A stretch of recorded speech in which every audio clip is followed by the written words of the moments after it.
Hi అండి. అందరికీ నమస్కారం. Welcome back to Daivashlokamalika channel. సాధారణంగా గ్రహణం వచ్చిందంటే చాలు దేశవ్యాప్తంగా ఉన్న కాశీ నుండి కన్యాకుమారి వరకు అన్ని దేవాలయాల తలుపులు మూసేస్తారు. గ్రహణ సమయం ముగిశాక శుద్ధి చేసి మళ్ళీ తెరుస్తారు. కానీ 2026 మార్చి 3న రాబోయే చంద్రగ్రహణం రోజున కూడా కొన్ని ప్రత్యేక ఆలయాలు భక్తుల కోసం తెరిచే ఉంటాయి. ఆ ఆలయాలు ఏవి?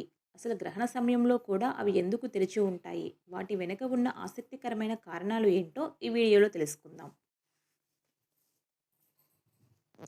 హిందూ ధర్మం ప్రకారం గ్రహణ సమయాన్ని సూతక కాలంగా పరిగణిస్తారు. అందుకే దేవాలయాలను మూసివేస్తారు. కానీ మన దేశంలో కొన్ని క్షేత్రాలు గ్రహణ దోషం లేనివిగా ప్రసిద్ధి చెందాయి. 2026 మార్చి 3న మంగళవారం నాడు సంభవించే చంద్రగ్రహణం సమయంలో కూడా ఈ 3 ప్రధాన ఆలయాలు తెరిచి ఉంటాయి. మొదటిది ఆంధ్రప్రదేశ్‌లోని దక్షిణ కాశీగా పిలువబడే శ్రీకాళహస్తి. చంద్రగ్రహణం అంటేనే రాహువు లేదా కేతువు చంద్రుడిని మింగే ప్రక్రియ అని పురాణాలు చెబుతాయి.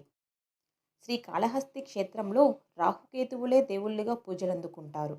కాబట్టి గ్రహణానికి కారణమైన గ్రహాలే ఇక్కడ ఉండటం వల్ల ఆ ఆలయంపై గ్రహణ ప్రభావం ఉండదని నమ్ముతారు. ఇక్కడ గ్రహణ సమయంలో కూడా రాహుకేతు శాంతి పూజలు, ప్రత్యేక అభిషేకాలు నిరంతరాయంగా జరుగుతాయి.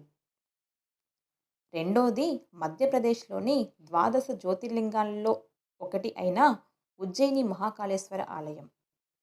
ఇక్కడ శివుడిని మహాకాలుడు అంటే కాలానికి అధిపతి అని పిలుస్తారు.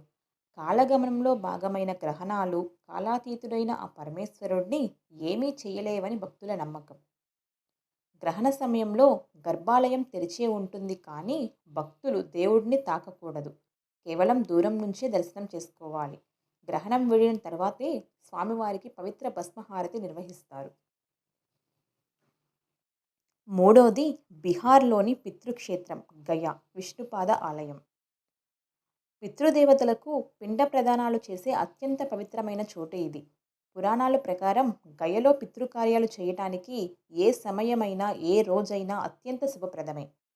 గ్రహణ సమయంలో ఇక్కడ చేసే దానాలు, తర్పణాలు పితృదేవతలకు నేరుగా చేరుతాయని, 100 రెట్లు ఎక్కువ ఫలితాన్ని ఇస్తాయని నమ్ముతారు. అందుకే ఇక్కడ గ్రహణ సమయంలో కూడా భక్తులు పెద్ద ఎత్తున వస్తుంటారు.